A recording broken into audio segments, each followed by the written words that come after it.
તો હવે આપણે છે ને ગોઠણનો જે દુખાવો હોય તે આ કસરત ઘરે કરી શકીએ છીએ. એના માટે તમને કસરત કહું છું, બરાબર. પહેલા પંજાને ઉપર ખેંચવાનું, ઉપર ખેંચો, બે ઉપર ખેંચીને 10 સેકન્ડ ખેંચી રાખવાના, મનમાં 10 ગણી પાછા ઢીલા મૂકી દેવાના, બરાબર. વળી પાછા પંજા ખેંચવાના, 10 સેકન્ડ રાખી પાછું ઢીલું મૂકી દેવાનું, બરાબર. આ રીતે 20 વાર કરવાનું થશે તમારે, આ 20 રિપીટેશન, બરાબર. એ એક કસરત થઈ જાય. પછી આ ઢાંકણીને નીચે દબાવવાની છે, બરાબર. હા, બસ આ રીતે નીચે દબાવી 10 સેકન્ડ રાખવાનું, 10 ગણી પાછું ઢીલું મૂકવાનું, બરાબર. વળી પાછી ઢાંકણી નીચે દબાવવાની, બસ આ રીતે 10 ગણવાના, મનમાં 10 ગણી પાછું ઢીલું મૂકવાનું. બીજી કસરત આ થશે. આ તમારે 20 રિપીટેશન કરવાના થશે, બરાબર. એ કસરત થઈ જાય પછી ગોઠણ ઊંચા દઈ દીધું, નીચે તકીઓ શીખવું, આ રીતે રાખી દેવાનું થશે, બરાબર.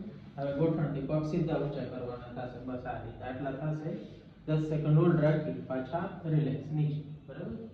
ફરી પાછા ગોઠણથી કરો સીધા, બસ આ રીતે 10 સેકન્ડ રાખવાનું, મનમાં તમારે 10 ગણી પાછું રિલેક્સ નીચે મૂકી દેવાનું. ત્રીજી કસરત આ થશે. આ તમારે 20 રિપીટેશન કરવાના, બરાબર. હવે એક પગ વાળી, એક પગ વાળીને બીજો પગ સીધો ઊંચો લઈ આવવાનો થશે, બરાબર. આ ગોઠણના લેવલ સુધી તમારે પગ ઊંચો લઈ આવવાનો, 10 સેકન્ડ રાખવાનું, મનમાં 10 ગણીને પાછો રિલેક્સ, બરાબર.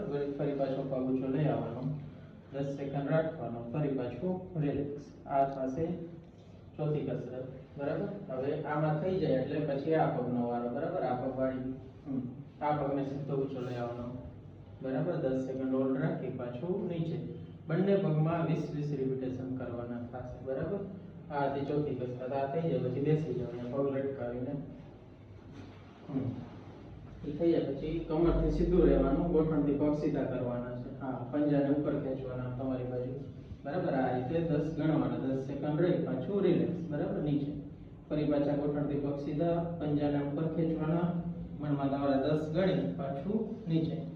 5 કસરત છે એ મેઇનલી ગોઠણનો જેને દુખાવો હોય, ઘસારો થતો હોય એને આ ઘરે કસરત કરી શકો.